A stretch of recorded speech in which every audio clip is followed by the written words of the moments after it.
കോഴിക്കോട് താമരശ്ശേരി ചുരത്തിൽ ഇന്നും കനത്ത ഗതാഗത കുരുക്ക്. അർദ്ധരാത്രി തുടങ്ങിയ കുരുക്ക് ഇപ്പോഴും തുടരുകയാണ്.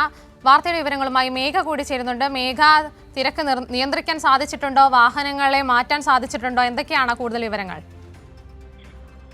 ഉമ, ഇന്നലെ രാത്രി മുതൽ വലിയ തരത്തിലുള്ള ഗതാഗത തടസ്സമാണ് താമരശ്ശേരി ചുരത്തിൽ അനുഭവപ്പെട്ടുകൊണ്ടിരിക്കുന്നത്.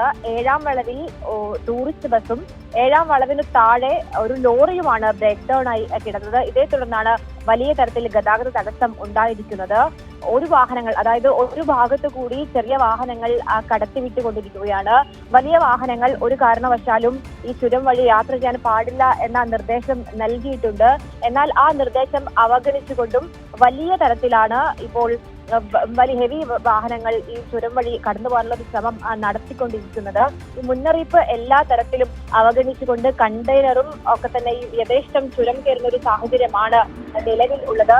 എന്തായാലും വലിയ തരത്തിൽ പോലീസും ഫയർഫോഴ്സും ഒക്കെ തന്നെയും ഗതാഗതം പുനഃസ്ഥാപിക്കാനുള്ള നടപടികൾ നടത്തുന്നു. ഒരു വാഹനം ഏകദേശം, അതായത് ഈ തകരാറിലായ ടൂറിസ്റ്റ് ബസ് ഏകദേശം മാറ്റാനുള്ള നടപടികൾ അവസാന ഘട്ടത്തിൽ എത്തി നിൽക്കുന്നു. അതിനുശേഷമായിരിക്കും ലോറി ഈ ചുരത്തിൽ നിന്ന് മാറ്റുക.